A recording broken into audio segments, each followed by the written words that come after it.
Cek. Masa pemain bola cewek favorit aku dia kena ACL injury? ACL, aku cinta lapras. Ya enggak lah.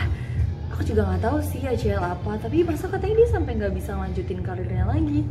Kok gitu? Emang cederanya kayak gimana? Kalau itu aku belum tahu. Yaudah deh, cari tahu dulu yuk. Eh, Assalamualaikum warahmatullahi wabarakatuh. Perkenalkan saya Tafir Fenda Zahira dengan NIM G 00239192 dari kelompok B1.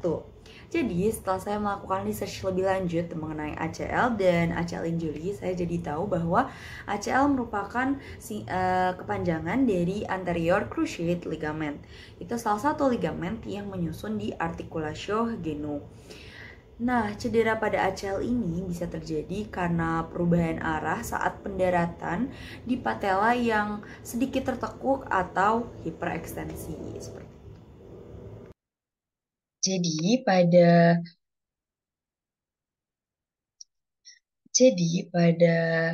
articulatio genu, sendiri itu tersusun atas 3 osa. Yang pertama ada os femur, yang kedua adalah os tibia, dan yang ketiga adalah os fibula. Nah, selain itu juga ada ligamen yang akan turut berperan dalam memperkuat articulatio genu. Yang pertama adalah ligamen popliteum obliquum, yang kedua adalah ligamen popliteum arcuatum, yang ketiga adalah ligamen patellae.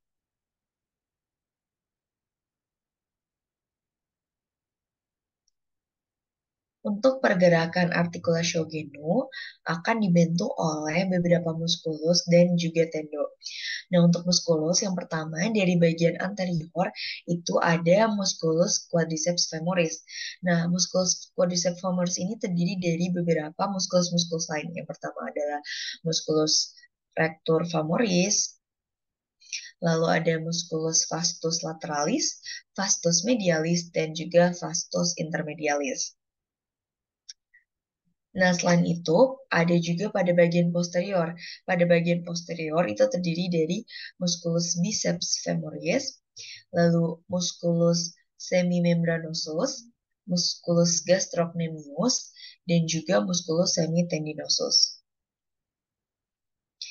Sedangkan pada bagian medial akan bekerja musculus sartorius, dan pada bagian lateral akan bekerja musculus tensor fasciae latae. Nah, untuk tendon yang akan bekerja pada pergerakan articulatio genu, yang pertama adalah tendon musculus adductor magnus. Lalu yang kedua ada tendon musculus biceps femoris, ada juga tendon musculus quadriceps femoris, lalu ada juga tendon musculus semitendinosus. Dan selain itu, pada articulatio genu juga akan terdapat bursa yang berfungsi sebagai bantalan. Nah, bursa tersebut terdiri dari bursa suprapatellaris, ada juga bursa prepatellaris, ada juga bursa infrapatellaris profunda, dan bursa infrapatellaris superficial. Itu terdapat di bagian anterior. Sedangkan pada bagian posterior terdapat bursa subpoplitea dan juga bursa semimembranosus pada bagian posterior.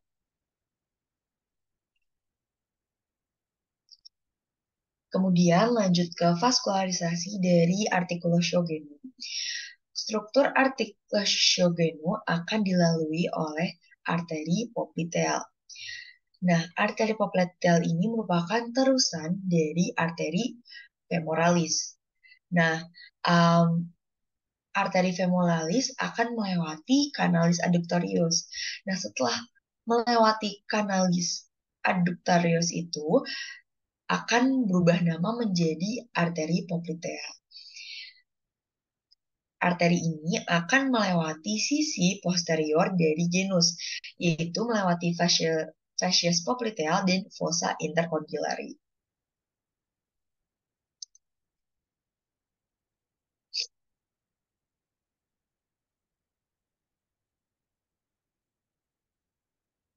Oke, Lanjut ke vena. Jadi struktur articulatio genu itu dilalui oleh vena poplitea pada bagian profundus, lalu vena sapena parva dan vena sapena magna pada bagian superficial. Nah, dari vena poplitea dulu. Nah, vena poplitea ini berfungsi untuk mengalirkan darah dari otot-otot di daerah articulatio genu.